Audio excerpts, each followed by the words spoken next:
तो राजधानी दिल्ली अपनी सर्दी और सियासत के लिए हमेशा से प्रचार में रही है, हमेशा से लोगों के आकर्षण का केंद्र रही है और एक बार फिर से दिल्ली की आबो हवा कुछ इसी तरह का इशारा करती हुई नजर आती है।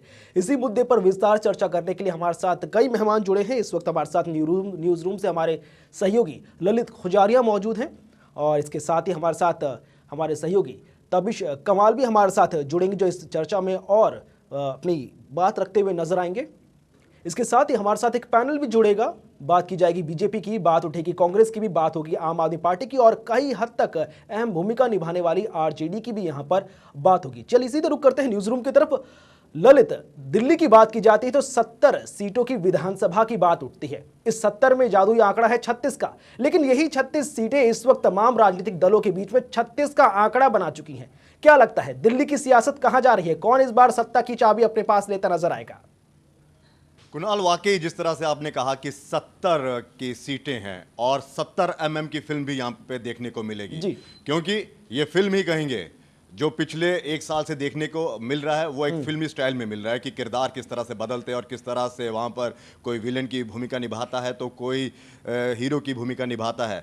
लेकिन सवाल ये उठता है कि इन 70 सीटों में आखिर फतेह हासिल कौन करेगा, क्योंकि अब जिस तरह से विधानसभा भंग हुई और उसके बाद जिस तरह से सुगबुगाहट तेज हो रही है चुनावों को लेकर, तो जाहिर सी बात है नेताओं में भी कहीं ना कहीं एक चुलबुलाहट सी है कि हाँ अब हमारा क्या होगा। क्योंकि एक साल तो इन लोगों ने, जो भी विधायक रहा हो किसी भी पार्टी का, एक साल इन लोगों ने सिर्फ एक दूसरे पर आरोप लगाते लगाते गुजार दिया।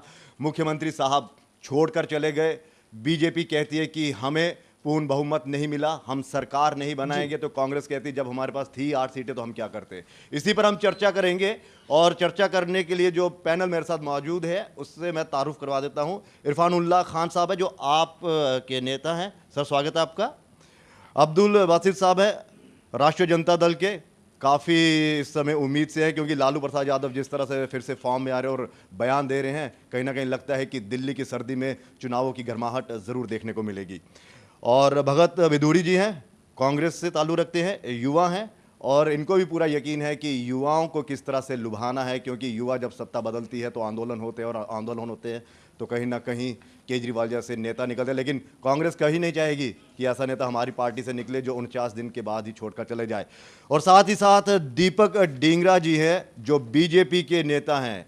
बहुत उम्मीद है क्योंकि इन सब की उम्मीदें इस वक्त जो टिकी हुई हैं वो टिकी हुई हैं महाराष्ट्र और हरियाणा के जो नतीजे निकले, मोदी के कंधों के सहारे जो इन्होंने सवारी की और जीत हासिल की, उस पर ये काफ़ी यकीन रखते हैं। सबसे पहले आते हैं हम आपके पास, इरफानुल्लाह साहब। सरकार बनाने का मौका मिला, 49 दिन आपने सरकार चलाई और फिर फरार हो गए। अब जबकि इस बार आप फिर से चुनावों में जा रहे हैं और सबसे पहले आप ही की ऐसी पार्टी है जिन्होंने उम्मीदवारों की भी घोषणा कर दी। देखिए, जहाँ तक सरकार का सवाल है, ये बात सही है कि आम आदमी पार्टी को मौका नहीं मिला था, लेकिन आम आदमी पार्टी ने हिम्मत की और उस चैलेंज को कबूल किया कि यहाँ पर कोई ना कोई चुनी हुई सरकार होनी चाहिए। और हमने 28 MLAs पर सरकार बनाई, जबकि 32 सीटों पर बीजेपी भाग गई, सरकार बनाने से मुँह चुरा लिया उसने। मैं समझता हूँ कि हमने वो चैलेंज कबूल किया था और उस चैलेंज को हमने 49 दिन में बाखूबी निभाया और जिसकी आज लोग तारीफ़ कर रहे हैं कि हमने 49 दिन में अपने उसूलों से समझौता नहीं किया और जो जिन उसूलों पर हमने वो सरकार बनाई थी उस पर पूरा उतरने की कोशिश की। 18 नुकाती पॉइंट पर हमने सरकार बनाने का वादा किया था आवाम से, पब्लिक से राय ली थी। 16 पॉइंट हमने पूरे कर दिए। जब 2 पॉइंट्स की बारी आई, कांग्रेस ने पीछा छुड़ा लिया, कांग्रेस ने वोटिंग किया बीजेपी के साथ, लिहाजा बहालाते मजबूरी। आपने जब लोगों से राय मशवरा किया तो क्या लोगों ने ये आपको सलाह दी थी कि आप कांग्रेस का समर्थन लीजिए? क्योंकि इसी कांग्रेस के खिलाफ तो आपने इतना बड़ा आंदोलन छेड़ा था कि कांग्रेस बेचारी सिमट कर रह गई, 8 सीटों पर रह गई और आपने उन्हीं 8 सीटों को लेकर सरकार बना ली। फिर नहीं, बिल्कुल सही है। हमने बिल्कुल ये कहा था कि हम किसी के साथ नहीं जाएंगे। पब्लिक से पूछा था? हाँ, पब्लिक से हमने पूछा। हम पब्लिक में गए, हर जगह हमारी मीटिंग्स हुई, तकरीबन 150 मीटिंग्स हमने की पूरे विधानसभाओं में, हर विधानसभा में 2 मीटिंग्स की हमने। पब्लिक ओपिनियन ली और पब्लिक ने कहा कि नहीं, इस वक्त सरकार बनाना चाहिए, तो हमने पब्लिक की आकांक्षाओं पर उस सरकार को बनाया था। अपनी विशेष पे हमने सरकार नहीं बनाई थी।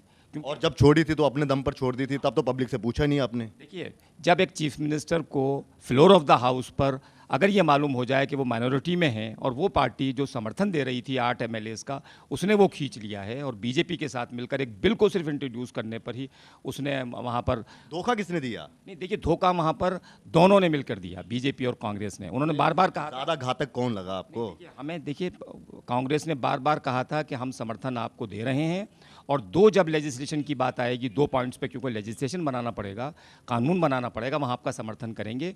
बीजेपी ने भी कहा था कि हम कंस्ट्रक्टिव सपोर्ट करेंगे, इशू बेस्ड सपोर्ट करेंगे। लोकपाल आ रहा था दिल्ली के लिए, करप्शन फ्री दिल्ली बनाने के लिए, उस पर जब दोनों वो तैयार नहीं हुए तो हमारा तो वो मुद्दा था वो हमारे। इस पर भी मैं लौटूंगा, जो लोकपाल की आप बात कर रहे हैं और किस तरह से अरविंद केजरीवाल ने कहा था, तो मुझे तो इसकी नॉलेज नहीं थी और मैं ऐसे ही बोल गए। बिदुरी साहब, बहुत ज़बरदस्त आपने दगा दिया, मतलब घातक सिद्ध हो गया आपका सपोर्ट। बड़े ही हास्यास्पद बात लगती है हमारे भाई जो इरफानुल्लाह खान जी ने बोला है, हमने बिना शर्त के इनको समर्थन दिया, उसके बाद इन्होंने अपनी मर्जी से सरकार छोड़ के भाग गए। ये एक तो सबसे पहली बात तो ललित जी मैं आपको बताऊं कि हमारे आम आदमी के संयोजक, हमारे पूर्व मुख्यमंत्री साहब अपने आप को कानून से भी ऊपर मानते हैं।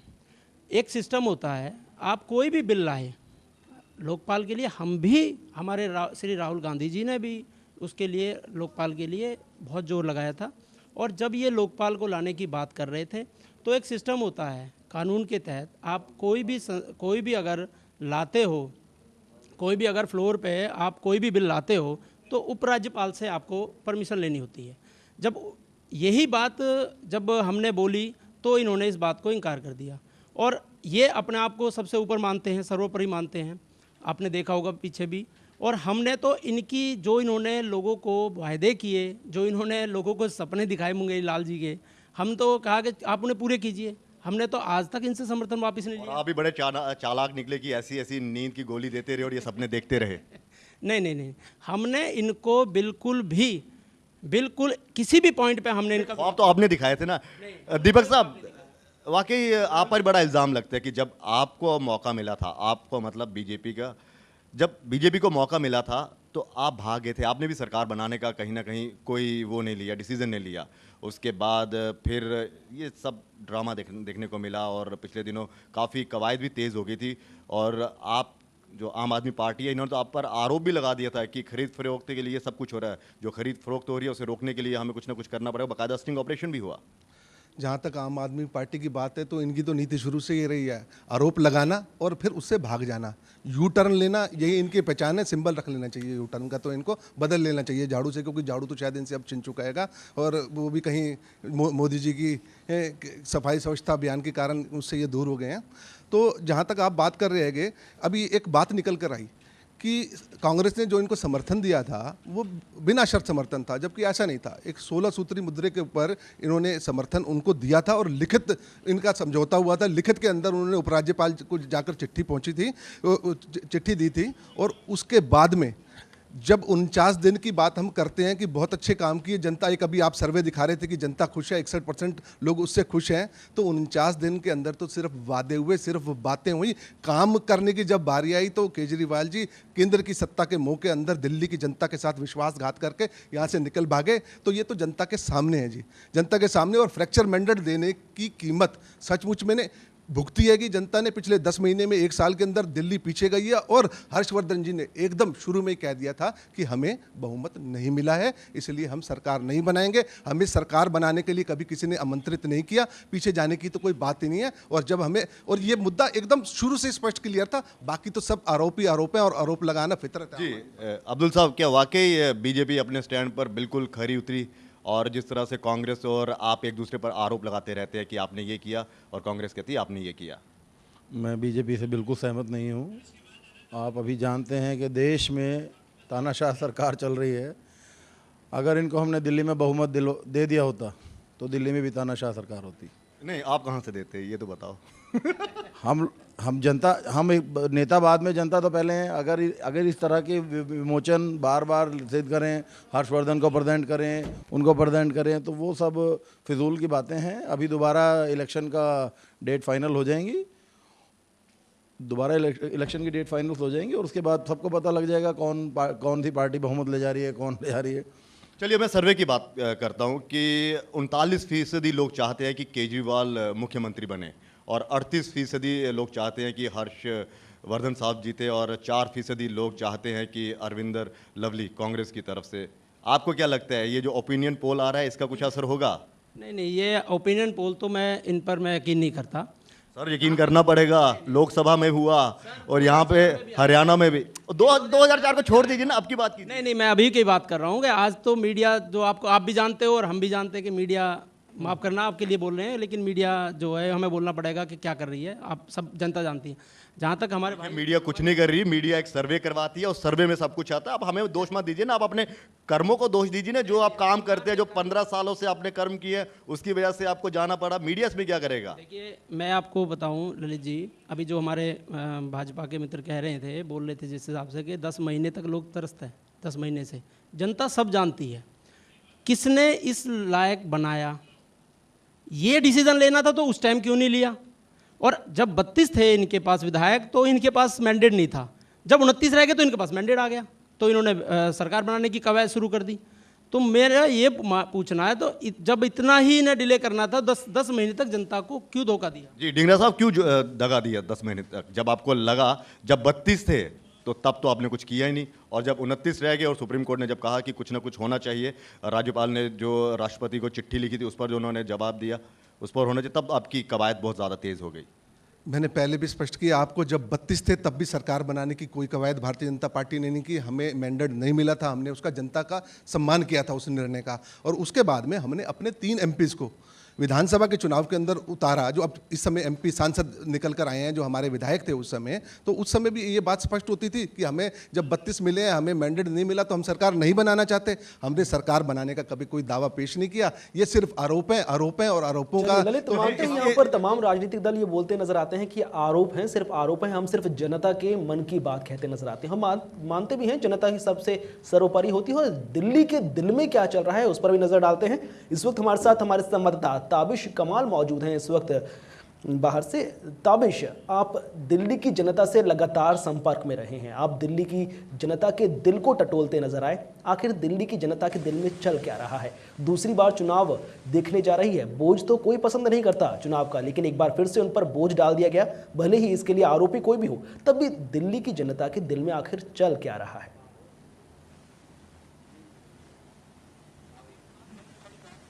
है, विधानसभा का चुनाव बिगुल फूंक चुका है और यहाँ पर सभी पार्टियां पूरी तरह से अपनी ताकत झोंकने में लगी हुई हैं। यहाँ अगर सीधे तौर पर बात करें तो आम आदमी पार्टी, कांग्रेस और बीजेपी त्रिकोणीय मुकाबला हो सकता है। आम आदमी पार्टी को इस चीज का नुकसान होता है कि अरविंद केजरीवाल बीच में गद्दी छोड़कर चले गए, चाहे कुछ भी रहा, क्योंकि अरविंद केजरीवाल जब भी कोई फैसला लेते हैं तो वो कहते हैं कि मैं जनता दरबार लगाऊंगा, जनता के बीच में जाऊंगा और जनता से बात करने के बाद मैं काम करूंगा। लेकिन गद्दी छोड़ने से पहले उन्होंने कोई ऐसी बात नहीं करी और किसी भी तरह का कोई जनता के बीच में नहीं गए वो। वहीं अगर कांग्रेस की बात करें तो कांग्रेस इस बात से पूरी तरह से संतुष्ट नजर आ रही है कि कहीं ना कहीं अरविंद केजरीवाल का ग्राफ इस सब में गिरा है।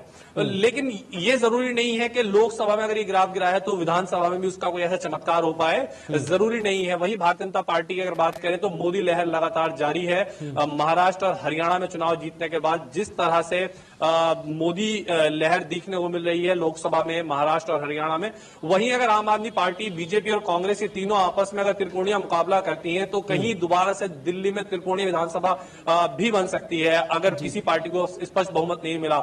उसी बीच में छोटी छोटी जो बहुत सारी पार्टियां हैं वो भी चुनावी रण में कूदने के लिए तैयार हैं। बहुत सारे छोटे दल ऐसे हैं जो चुनावी रणभेरी बजा रहे हैं दिल्ली में। तो कहीं ना कहीं इसका नुकसान सीधे सीधे कांग्रेस और आम आदमी पार्टी को हो सकता है, क्योंकि भारतीय जनता पार्टी का जो अपना वोट बैंक है जो इस वक्त मोदी से जुड़ा हुआ है, खासतौर से यूथ जो कल तक आम आदमी पार्टी के पीछे था वो आज लगातार मोदी लहर, मोदी के पीछे जा रहा है। वहीं सबसे बड़ी बात यह कि जो अपग्रेड वोट था वो भी मोदी लहर में आ गया है। तो कहीं देखने वाली चीज अगर देख सकते हैं कि जो आम आदमी पार्टी का जो जिसे जैसे अरविंद केजरीवाल ने ऑटो वाले, रिक्शा वाले या फेरी वाले इस तरह के लोगों को अपनी तरफ खींचने की कोशिश की थी, वो कहीं ना कहीं थोड़ा बहुत नाराज जरूर नजर आ रहे हैं। लेकिन ऐसा नहीं है कि आम आदमी पार्टी का ग्राफ किसी तरह से कहीं गिरता नजर आ रहा हो।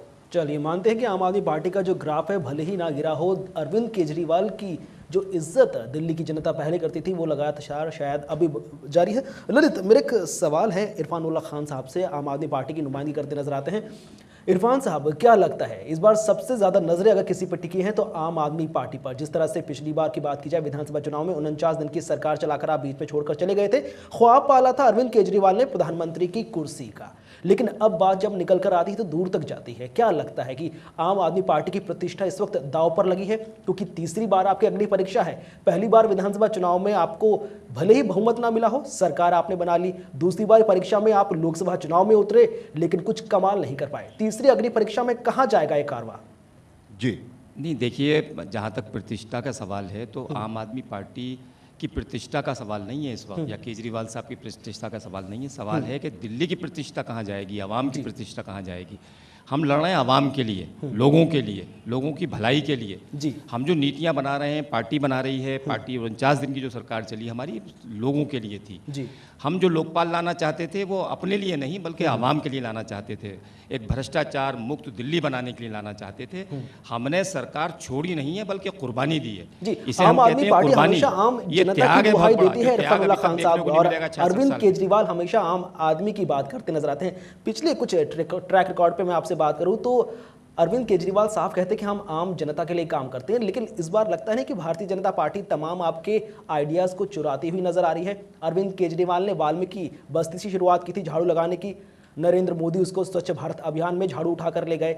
आम आदमी पार्टी ने डायलॉग्स की बात कहती नजर आई थी, लेकिन उसको यहां पर मन की बात के रूप में प्रधानमंत्री नरेंद्र मोदी लेते हुए नजर आए। इसके अलावा एक और अहम बात निकल कर आई थी कि आपने सदस्यता अभियान चलाया था, लेकिन यहां पर बीजेपी मिस्ड कॉल डायलॉग्स के माध्यम से उसको चुराती नजर आई। अब तमाम चीजें तो बीजेपी और कांग्रेस चुराती नजर आ रही हैं। इस बार क्या मुख्य एजेंडा होगा आम आदमी पार्टी के पिटारे में? देखिए, मैं तो ढूंढ रहा हूँ, नकल करने के बाद कोई पास नहीं हुआ करता है। जी। पास होता तो 33% पे हो जाएगा, लेकिन वो टॉप नहीं किया करता है। टॉप वही करते हैं जो अकल से काम करते हैं। हमारी पार्टी नीति बनाती है, अब वो सब पार्टियां चुरा नहीं। लेकिन अकल की अगर बात की जाए, अकल की अगर बात की जाए तो 49 दिनों में जिस तरह से अरविंद केजरीवाल ने अपने अकल की अगर बात की जाए, अरविंद केजरीवाल ने जिस तरह से अपने अकल और अपनी तरबियत का जो नमूना पेश किया, उसके लिए आप क्या कहेंगे? नहीं, देखिए, अरविंद केजरीवाल साहब ने ईमानदारी से वो 49 दिन की सरकार चलाई। आज जब भी जनता कह रही है, पसंद कर रही है, वापस लाना चाहती है, उनके मुकाबले पर कोई अपना चीफ मिनिस्टरियल कैंडिडेट लाने को तैयार नहीं है। लीडरलेस पार्टियां हैं, दोनों बड़ी पार्टियां जो चुनाव में उतर रही हैं वो लीडरलेस हैं। इस वक्त हमारे पास कमांडर मौजूद है, हमारे पास नीति मौजूद है, 49 दिन की सरकार मौजूद है, गवर्नेंस मौजूद है। यहाँ पर आप 49 दिन की सरकार की दुहाई देते हैं, लेकिन जब बात उठती है आपके प्रचार प्रसार की तो आपकी पार्टी ही कहती नजर आती है, Modi for PM and Arvind Kejriwal for CM. अब मोदी की जरूरत आपको क्यों पड़ गई? जब हर तरफ आपकी थूथू होती नजर आई तो आपने तुरंत अपनी वेबसाइट से वो पोस्टर ही हटा लिया। नहीं, देखिए, वो पोस्टर तो एक फाउल प्ले था, और हम तो खुद कह रहे हैं कि दिल्ली में क्या पूरे देश में इस वक्त अमित शाह से मुकाबला हो रहा है, आरएसएस से मुकाबला हो रहा है। उसमें ये सब चीज़ें हमें फेस करनी पड़ेंगी, ये चैलेंजेस कबूल करने पड़ेंगे हमें। और हमारे यहाँ पेनिट्रेशन कराया गया बाकायदा, हमारे मीडिया सेल में कराया गया, जो सोशल मीडिया उसमें कराया गया। और जिस वॉलंटियर ने ये काम किया, जो 10-12 दिन पहले ही पार्टी में आया था और मीडिया सेल में आया था, उसको हमने वहाँ से निकाल दिया, हटा दिया। इस बार आपकी पार्टी में ऊर्जा की कमी कहीं नजर आती है। यहाँ पर तमाम ऐसे चेहरे थे, बड़े चेहरे थे, जिसके बिना पर आपने 2013 का विधानसभा चुनाव लड़ा था, लेकिन इस बार पार्टी में कहीं ना कहीं ऊर्जा की कमी नजर आती है। कैप्टन गोपीनाथ आपका साथ छोड़कर चले गए, बात की जाए मधु भादुड़ी की, वो भी चली गई। शाजिया इल्मी आपका साथ छोड़ के जा चुकी है, विनोद कुमार बिन्नी आपका साथ छोड़कर जा चुके हैं। तमाम ऐसे लंबे चौड़ी लिस्ट है। एमएस ढीरा आपको छोड़ के जा चुके हैं, जसविंदर नरूला आपका पार्टी का साथ छोड़कर जा चुके हैं। तो तमाम ऐसे लोग हैं जो आपकी पार्टी का साथ छोड़कर जा चुके हैं। अब पार्टी में ऊर्जा कैसे बरकरार रहेगी? देखिए, पार्टी की कामयाबी का इंहिसार होता है अवाम पर। लोग हमारे साथ हैं, अवाम हमारे साथ है, दिल्ली की जनता हमारे साथ है, वो बहुत बड़ी स्ट्रेंथ है। ठीक है, कुछ लोग गए हैं, जब पार्टी बढ़ती है, आगे चलती है, तो मैं समझता हूँ इस तरह से चीज़ें हर पार्टी में आएंगी, हर पार्टी को फेस करना पड़ेगा।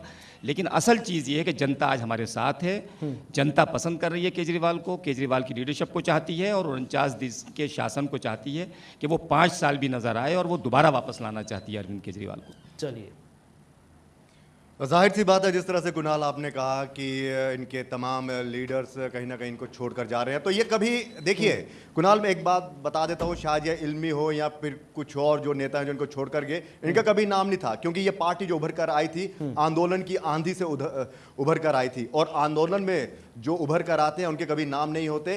इतिहास जब लिखा जाता है तो आंदोलन के नायकों के नाम लिखते हैं, और ये नायक बनने का एक बहुत सुनहरी मौका था अरविंद केजरीवाल का, लेकिन 49 दिनों में उन्होंने खो दिया।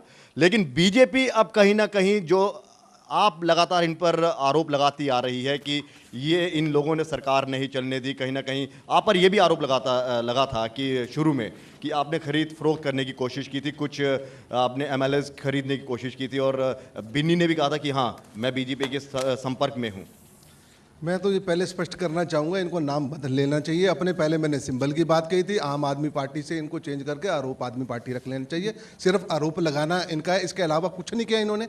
पिछले 1 साल से देख रही है दिल्ली की जनता भी, और आरोप ही लगाए। अगर कहीं कोई आरोप है, उसके अंदर कोई कंटेंट है, और पहले तो केंद्र की सरकार रही उस समय, तो उसके ऊपर जाँच करा के इन्होंने क्यों नहीं कार्रवाई करवाई उसके ऊपर। सिर्फ आरोप लगाना इनकी फितरत के अंदर है। अभी आपका सर्वे दिखा रहा था कि 39% केजरीवाल और 38% हर्षवर्धन जी के ऊपर नाम पे। अभी तो भारतीय जनता पार्टी ने अपने सीएम का कैंडिडेट डिक्लेयर नहीं किया, तो 38% जनता उनके लिए कह रही है। जिस दिन भारतीय जनता पार्टी ने कोई कैंडिडेट हो तो निश्चित रूप से वो 60% से ऊपर जाने वाली बात है। और दूसरी बात मैं कहना चाहूंगा, घबराई हुई है, हार मान चुकी है आम आदमी पार्टी कांग्रेस नरेंद्र मोदी जी की इस लहर के सामने। नरेंद्र मोदी जी से केजरीवाल का कोई कंपैरिजन वो नहीं चाहते, क्योंकि वो किसी तरह से उनके सामने टिकते। फिर कर दीजिए ने, जब आपको मालूम है कि आपके सीएम का कैंडिडेट जब घोषित हो जाएगा तो आप तो 60% आंधी की तरह सब कुछ उड़ाकर ले जाएंगे, तो फिर कर दीजिए ना। मेरा कहने का मेरा तात्पर्य आप समझिए, अभी उनको घोषित नहीं किया तो 38 कर दीजिए ना घोषित, लोगों को भी तो पता चले कि हाँ हमारा सीएम ये होगा और इस बार हमें विश्वास है कि हम इनको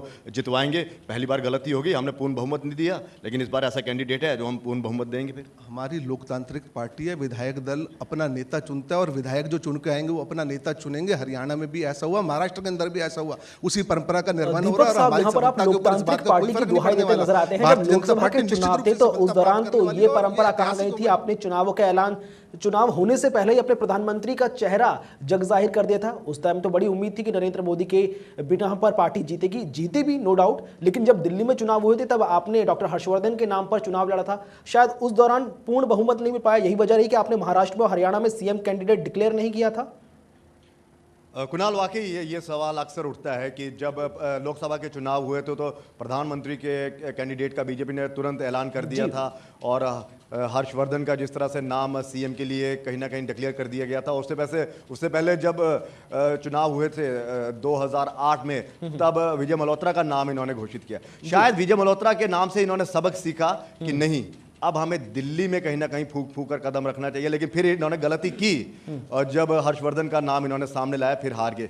अब यही गलती वो दोहराना नहीं चाहते, यही हम सवाल पूछते हैं। जी बिल्कुल सोची समझी रणनीति के कारण ही हमने अपने सीएम का कैंडिडेट घोषित नहीं किया।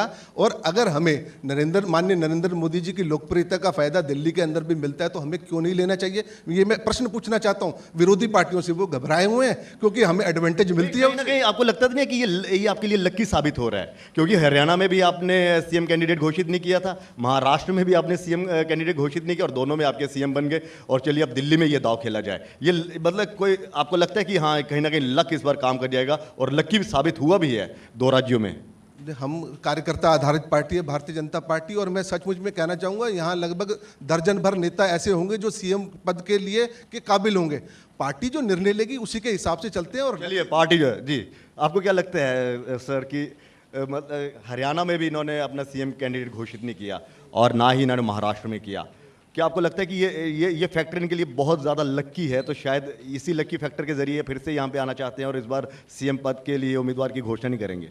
देखिए ललित जी, दिल्ली का विकास सिर्फ और सिर्फ कांग्रेस ने किया और वो कर सकती है। 49 दिन में आम आदमी पार्टी भाग गई। 10 महीने से इनसे त्रस्त है, बीजेपी से जनता त्रस्त है। 15 साल का हमारा रिकॉर्ड है। आप उठा कर देख लीजिए, जनता सब जानती है कौन क्या कर सकता है। जहाँ तक सीएम कैंडिडेट की बात है तो मैं आपको बताऊं, ये तो 12 कह रहे हैं, हम तो कह रहे हैं आपके 70 के 70 आपके विधायक जो है सीएम के दावेदार है। लेकिन ये तो चीज अच्छी है ना, जिस पार्टी में अगर 70 सवाल होंगे मैं तो पूछना उनकी चाहूंगा काबिलियत भगत देखिए जी ना, से, ये और सवाल आपकी मैंने पार्टी हर्ष में कोई बोलता चौधरी ही से नहीं भी है। ललित जी ऐसा नहीं है, ऐसा नहीं है, ये लिस्ट तो नागपुर से चलती है, उसे आने में टाइम लगेगा जी। और आपकी लिस्ट कहाँ से चलेगी सर, ये तो बता दीजिए। हमारी हमारी हमारी कमेटी है, हमारी एक हमारी अध्यक्षा जी और कांग्रेस वर्किंग कमेटी है, वो गांधी परिवार से ही वो लिस्ट आएगी। गांधी परिवार अकेला गांधी परिवार नहीं है, पूरी ललित, मैं पार्टी चाहूंगा, में मेरा एक लोग- अहम सवाल है जो मैं पिछली बार भी प्रोग्राम में करता नजर आया था, उस दौरान हर्ष चौधरी थे, वो मेरे सवाल का जवाब नहीं दे पाए। इस बार भगत विदुड़ी जी हैं, उनसे वही सवाल दोहराऊंगा। अगर कांग्रेस पार्टी आम जनता के बीच में वोट की अपील लेकर जाएगी तो क्या लेके जाएगी? बीजेपी के पास प्रधानमंत्री नरेंद्र मोदी के नेतृत्व में एक अच्छा खासा 5 से 6 महीने का कार्यकाल है। अरविंद केजरीवाल की पार्टी आम आदमी पार्टी जब जाएगी तो 49 दिन की दुहाई लेते हुए जाएगी। कांग्रेस के पास आखिर ट्रैक रिकॉर्ड में पीछे हार के अलावा है क्या? महाराष्ट्र, हरियाणा आपसे चले गए, देश की जो 60 साल की आपकी सत्ता थी वो भी आपके हाथ से चली गई। अब ऐसे में क्या लेके जाएंगे आप जनता के पास? देखिए 15 साल का हमारा इतना लंबा ट्रैक रिकॉर्ड है। जी। दिल्ली को बदला हमने है। दिल्ली के अंदर फ्लाईओवर, आज दिल्ली जो है फ्लाईओवर्स की शहर कहा जाता है। दिल्ली ये तो किसकी अपराध देन का है? भी शहर माना जाता है, उसके लिए कौन जिम्मेदार है? नहीं नहीं, अपराध जो देखिए सारे पूर्ण अच्छे राज्य- काम आपके खाते में, सारे बुरे काम फिर वो कोई और ले जाएगा? देखिए दिल्ली पूर्ण राज्य का दर्जा नहीं है दिल्ली के ऊपर। दिल्ली पुलिस सेंट्रल गवर्नमेंट के अंडर आती है जी। और सेंटर में भी उस दौरान आप ही की सरकार थी, यूपीए की। देखिए हमारे टाइम में जब श्रीमती शीला दीक्षित जी का कार्यकाल था तो आपने देखा होगा 15 साल में जितने दिल्ली के हर कोने कोने में लाइट पार्क जितने भी है सारे हमने डेवलप कराए। ग्रीन दिल्ली को हमने ग्रीन बनाया, पोल्यूशन फ्री करा, फ्लाईओवर्स दिए, मेट्रो दिए। आप देखिए अगर आज की 15 साल पहले आप जाइए 93 से 98 तक आप देखिए, इनके 3 मुख्यमंत्री बदले थे और 3 टर्म हमारी एक मुख्यमंत्री ने काम किया। अच्छा किया तभी तो लोगों ने सराहा। तभी 8 सीटें आपको दी थी विधानसभा चुनाव में और 44 पे समेट दिया था लोकसभा चुनाव में। हम मानते हैं इस बात को कि लोगों को एंटी इनकम। चलिए इस बार उम्मीद है, आपको उम्मीद है कि चलिए, उम्मीद पुराना है। वक्त उम्मीद लौट पे कर तो दुनिया आएगा, कायम है। पुराना वक्त लौट कर आएगा। 100% मैं श्योर हूँ कि कांग्रेस फिर से सरकार बनाएगी।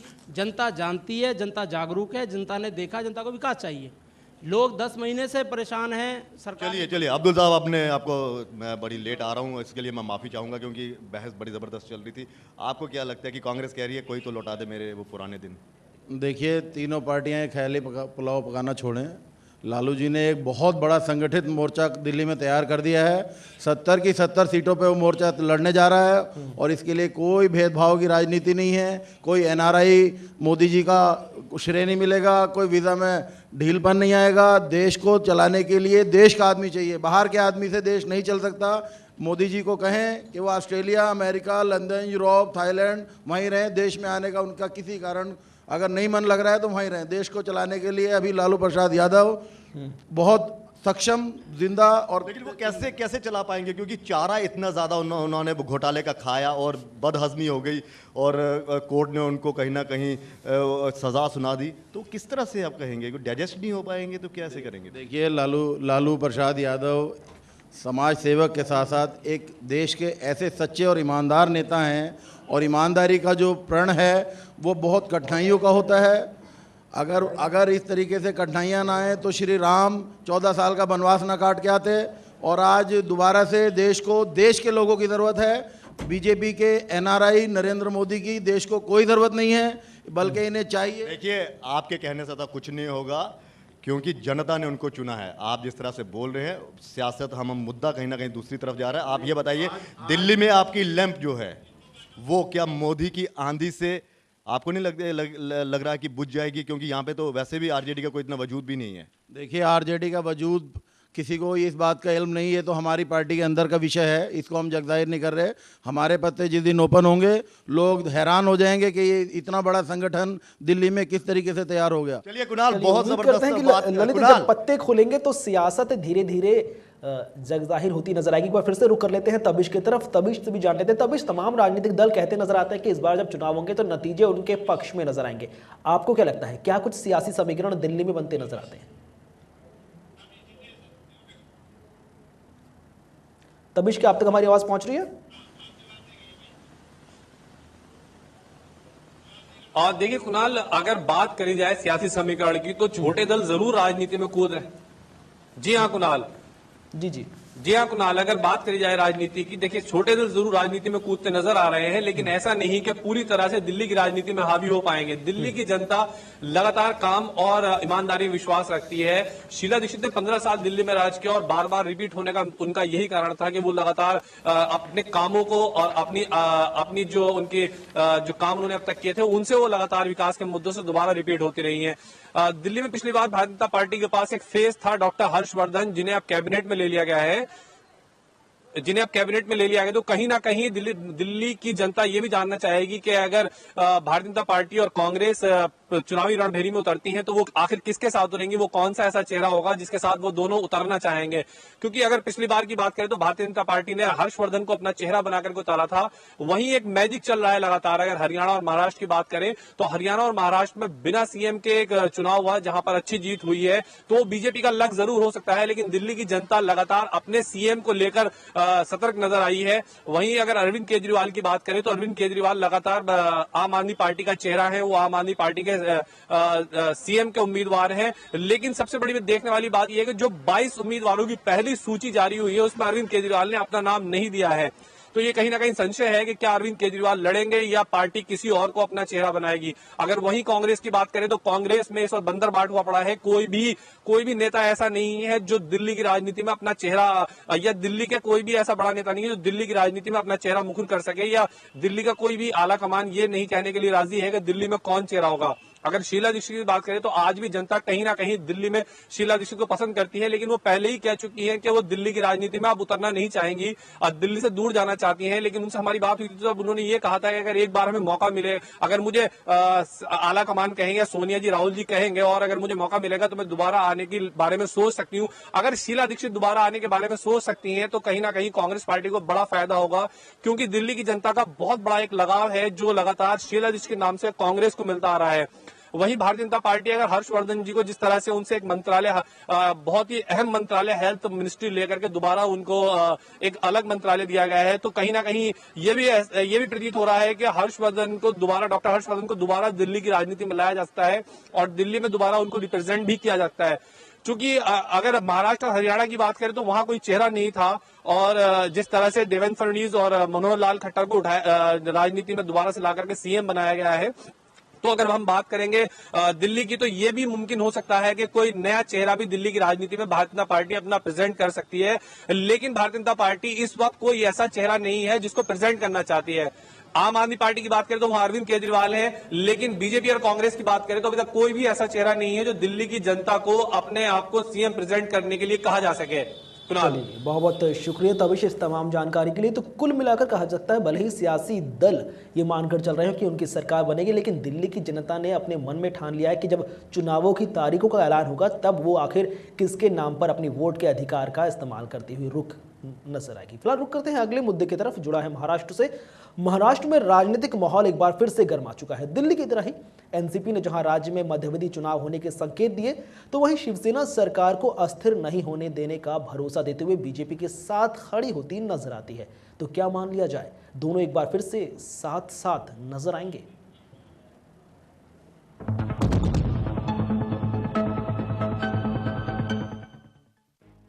महाराष्ट्र में देवेंद्र फडणवीस की अल्पमत सरकार की मुश्किलें कम होने का नाम नहीं ले रही। बीजेपी को बाहर से बिना शर्त समर्थन देने वाले एनसीपी प्रमुख शरद पवार ने जल्द ही मध्यावधि चुनाव की आशंका जाहिर कर बीजेपी की धड़कनें बढ़ा दी हैं। पवार ने कार्यक्रम के दौरान अपनी पार्टी के कार्यकर्ताओं को संबोधित करते हुए महाराष्ट्र में जल्द ही मध्यावधि चुनाव की आशंका जाहिर की। ऐसे में इस बात की अटकलें लगने लगी हैं कि क्या शरद पवार बीजेपी को झटका देने की तैयारी में है। इतना ही नहीं, पवार ने कार्यकर्ताओं को संबोधित करते हुए कहा कि फडणवीस सरकार का 5 साल तक चल पाना मुश्किल है। हालांकि पवार के बयान पर पलटवार करते हुए शिवसेना ने फडणवीस सरकार को अस्थिर न होने देने का बयान देकर बीजेपी की टेंशन कुछ कम कर दी है। अब तक मैंने किसी बात पर विचार नहीं किया है, आगे देखेंगे क्या होगा। लेकिन तब तक मतलब आज तो हमने विरोधी विपक्ष का नेता शिवसेना का है वो और अपना काम अच्छे तरीके से। गौरतलब है कि महाराष्ट्र विधानसभा चुनाव से पहले बीजेपी और शिवसेना का सीटों के बंटवारे को लेकर विवाद हो गया था। जिसके बाद दोनों का 25 साल पुराना रिश्ता किसी जर्जर किले की तरह ढह गया। हालांकि चुनाव के बाद बीजेपी सूबे की सबसे बड़ी पार्टी के रूप में उभरी, जिसके बाद लगा दोनों एक बार फिर महाराष्ट्र में मिलकर सरकार चलाएंगे। लेकिन ये ख्याल राजनेताओं का ख्वाब ही रहा। एक बार फिर बाला साहब ठाकरे का स्मारक बनाने की घोषणा कर बीजेपी ने सेना की तरफ दोस्ती का हाथ बढ़ाया है। क्या सेना बीजेपी का हाथ थामेगी? ये देखने वाली बात होगी। Bureau report.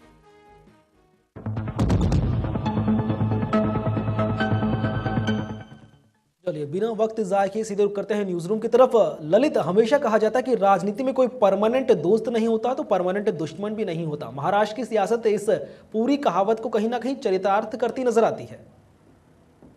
वाकई जब सरकार बनने की कवायद चल रही थी तो सवाल ये उठ रहे थे कि आखिर बीजेपी का साथ कौन देगा, शिवसेना देगी कि नहीं देगी। वो नहीं हुआ, लेकिन एनसीपी ने कहीं ना कहीं जनता में अपनी एक अलग पहचान बनाने के लिए, ताकि जनता इनको दोष न दे, उन्होंने बिना शर्त के बाहर से समर्थन देने की बात कही और सरकार बन गई। अब सवाल बार बार ये उठ रहा है कि क्या वाकई दोनों की दोस्ती चल पाएगी, क्योंकि दोस्ती चलना इसलिए मुश्किल हो रहा है, कभी अजीत पवार धमकी देते हैं तो कभी शरद पवार का जिस तरह से बयान आया है कि उन्होंने एनसीपी अपने कार्यकर्ताओं को कहा है कि मध्यावधि चुनावों के लिए तैयार हो जाए। सवाल उठता है कि जब दोस्ती, कहते हैं ना कि जब दोस्ती की है तो निभानी तो पड़ेगी, ये एक फिल्म का डायलॉग था। लेकिन यहाँ पे दोस्ती तो हो रही है, तो लेकिन निभाने के लिए कोई सामने नहीं आ रहा। लेकिन हाँ, पुराना दोस्त पुराना दोस्ती होता है। लेकिन शिवसेना ने कहा कि मैं सरकार को अस्थिर नहीं होने दूंगा। इसके हम मायने जानेंगे। जी ढींगरा साहब, क्या मायने हैं इनके? महाराष्ट्र के अगर हम घटनाक्रम का विश्लेषण करें तो ये बात तो निश्चित रूप से सामने आती है कि वहाँ की जनता ने भारतीय जनता पार्टी की सरकार के पक्ष में मैंडेट दिया है, बहुत बड़ी संख्या में उनको जिताकर भेजा है, बेशक मेजोरिटी से थोड़ा सा कम रह गए हों। और आप घटनाक्रम पर अगर गौर करेंगे तो किसी भी दल ने जब विश्वास मत के ऊपर वोटिंग कराने की मांग नहीं की तो कहीं ना कहीं वो भी चाहते हैं कि ये सरकार चलती रहे। और शिवसेना की अगर बात करें तो शिवसेना जो अपना कैंडिडेट स्पीकर के लिए खड़ा करने की बात कर रही थी, उसने उस कैंडिडेट को नहीं खड़ा किया और भारतीय जनता पार्टी का ही कैंडिडेट वहाँ पर स्पीकर बना। तो वहाँ भी सब लोग उसके ऊपर सहमत नजर आए। कोई भी नहीं चाहता कि वहाँ पर सरकार ना जाए, सरकार ये 5 साल तक चलेगी। और आप शिवसेना की बात कर रहे हैं, हमारा तो पहले से उनको आमंत्रण था, वो हमारा डीएनए एक है, वो हमारे साथ मिलकर काम कर। ये दिखावा था? दिखावा बिल्कुल नहीं था, हमारी तरफ से स्पष्ट रही है।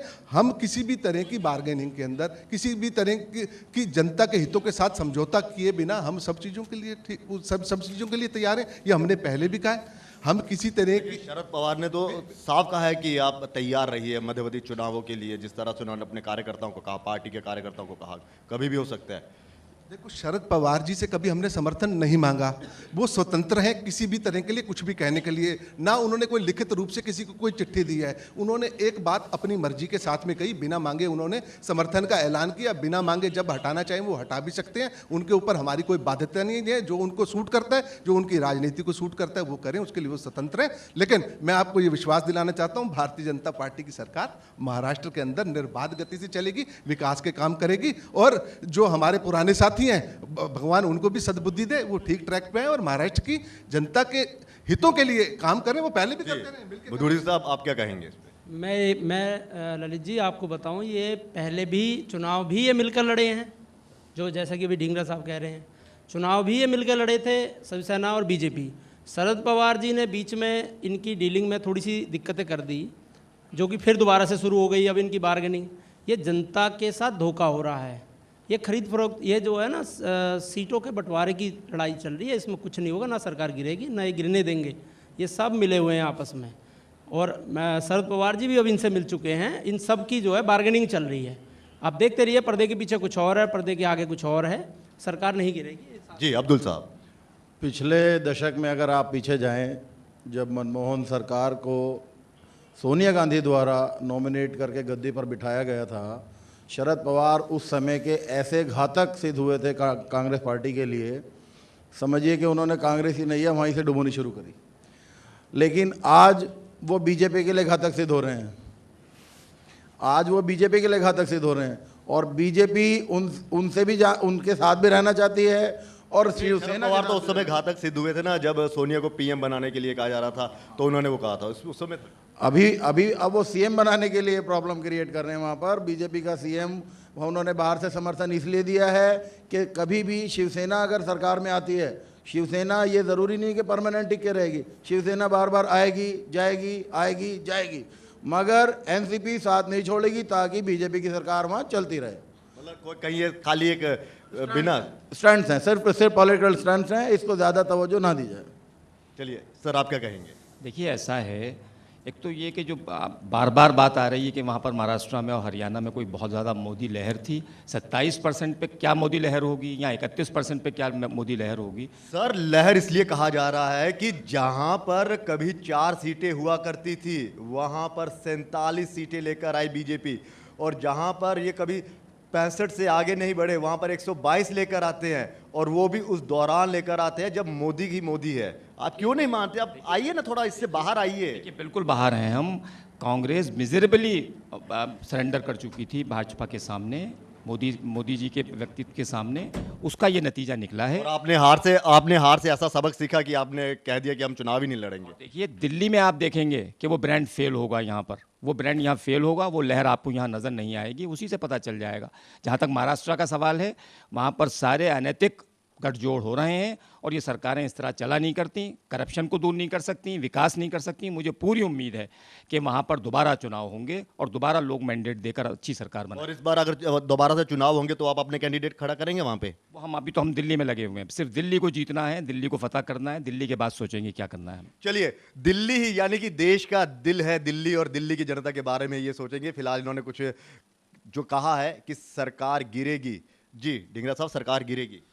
कौन सी सरकार गिरेगी जी? बिल्कुल नहीं गिरेगी। महाराष्ट्र की सरकार बिल्कुल नहीं गिरेगी। और मैं ये आरोप आदमी पार्टी के मेरे जो भाई यहाँ पर बैठे हुए हैं जो सिर्फ आरोप लगाते हैं, 4 से 45 हुए आपके सामने हैं। दिल्ली के अंदर पिछले लोकसभा चुनाव के अंदर हमें 60 विधानसभा क्षेत्रों के अंदर बढ़त मिली जाएगी, और उस बढ़त को हम दोहराने जा रहे हैं। अगर आप हरियाणा के कैंपेन के ऊपर जाएंगे, मोदी जी की रैलियों के बाद में जिस तरह से वहाँ ग्राफ उठना शुरू हुआ, हम कैंपेन में जा रहे हैं। अभी हमारे 2700 हमारे शहरी केंद्र हैं, 2700 के 2700 शहरी केंद्रों पे 400-500 आदमियों की हम जनसभा करने वाले हैं। 200 सांसद हमारे भारतीय जनता पार्टी के, हम उनको यहाँ फील्ड में उतारने वाले हैं।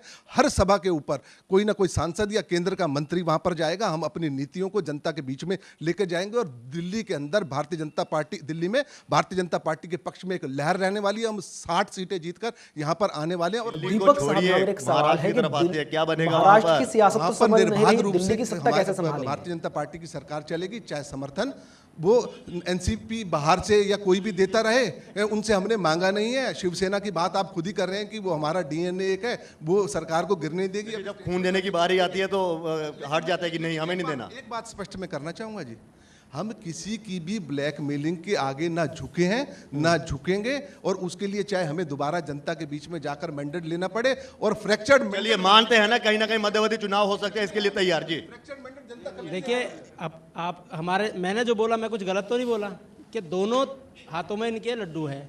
एक अगर थोड़ा भारी होगा तो दूसरे को उठा देंगे, तो इन्होंने तो दोनों हाथ ले रखे हैं। इनकी बार्गेनिंग रेगुलर चल रही है, तो जनता तो देख ही रही है, और आप भी देख रहे हैं, हम भी देख रहे हैं। जिस तरह से शरद पवार साहब ने कहा कि मध्यवर्ती चुनावों के लिए तैयार रहे, अब कांग्रेस किस तरह से तैयारी कर रही है? क्योंकि आप ही के साथ ही है। चलो, भूल हो गई, चले गए बाहर, मनाने की कोशिश की जाएगी, आ जाइए, आओ अब लौट चले। नहीं, हम कोई सरकार गिराने की बात नहीं कर रहे हैं। हम जनता के ऊपर इलेक्शन का बोझ नहीं डाल सकते, ना डालना चाहते हैं। और लेकिन ड्रामा देखते रहेंगे फिर आप? नहीं, हम ड्रामा नहीं, पब्लिक देख रही है, जनता देख रही है, जनता करेगी। इसमें हम तो देखिए, हम विपक्ष में बैठे हैं, और विपक्ष में हम बैठ के एक जिम्मेदार विपक्ष का काम कर रहे हैं। हमारा विपक्ष में तो शिवसेना है सर। नहीं, हम भी विपक्ष में ही बैठे हैं। चाहे आप ललित जी, एक विधायक भी अगर है किसी पार्टी का, तो वो भी विपक्ष में ही है। आपको लगता है कि विपक्ष में शिवसेना आपको कहीं उभरने देगी? आप शिवसेना को विपक्ष कैसे मानते हो आप? मुझे ये समझ नहीं आता, विपक्ष आप शिवसेना को किस तरह से मान रहे हो? शिवसेना तो उनके साथ है, आज बोल दिया उद्धव जी ने। आप कैसे मान रहे हो इस बात को? मैं कैसे मानूं कि वो विपक्ष में है? ना शरद पवार जी विपक्ष में है, ना शिवसेना विपक्ष में है। चलिए बताइए, विपक्ष में है कौन? विपक्ष के अभी नेता का चुनाव हुआ है, तो स्पष्ट रूप से जो तकनीकी रूप से शिवसेना वहां पर है, और विपक्ष की भूमिका अच्छे ढंग से सबको निभानी चाहिए। कांग्रेस भी विपक्ष में है, वहां पर एनसीपी भी विपक्ष के अंदर विपक्ष। जी यूपीए के एक बात मैं कह रहा हूँ, अभी हमारे आम आदमी पार्टी के मेरे मित्र इरफानुल्लाह खान साहब ने नैतिकता का पाठ पढ़ाने की हमें कोशिश की। जब अरविंद केजरीवाल जी अपने बच्चों की कसम खाने के बाद में, और जिनके खिलाफ चुनाव लड़कर आए, कांग्रेस के साथ में गठबंधन कर लेते हैं, वो एक नैतिक गठबंधन होता है। और एनसीपी हमारे बिना मांगे हमें बाहर से समर्थन दे देती है, तो हमें नैतिकता का पाठ पढ़ाया जा रहा है। वही ना, बिन मांगे मोती ना मिले, मांगे मिले ना भी को आप सब कुछ मिल गया आपको, क्यों? देखिए, यूपीए के घटक रहे श्री शरद पवार आज देश की दिल्ली की राजनीति को देख के उन्होंने डिसाइड किया था कि भाई हम इनको बाहर से निर्णायक भूमिका दे के और इनको सरकार मिले, मगर उनको ये नहीं, इनकी नीयत का नहीं पता था कि ये बाद में इस तरह के स्टेप लेंगे। उनके समर्थन देने के बावजूद भी बीजेपी ने शिवसेना के यहाँ 20 बार जाके घुटने रगड़े और उद्धव ठाकरे अपने उसी लय में रहे जिसमें वो थे। उन्होंने कोई लय चेंज नहीं करी। आज जब ज़रा सा उन्होंने शरद पवार ने झटका देने की कोशिश करी तो उद्धव ठाकरे, क्योंकि संजय रावत का बयान है कि भाई ये सब हमारा ब्लड एक है, तो ये सिर्फ ऊपरी दिखावा है। गवर्नमेंट हमारे देश को लूट के खाने का एक तरीका है।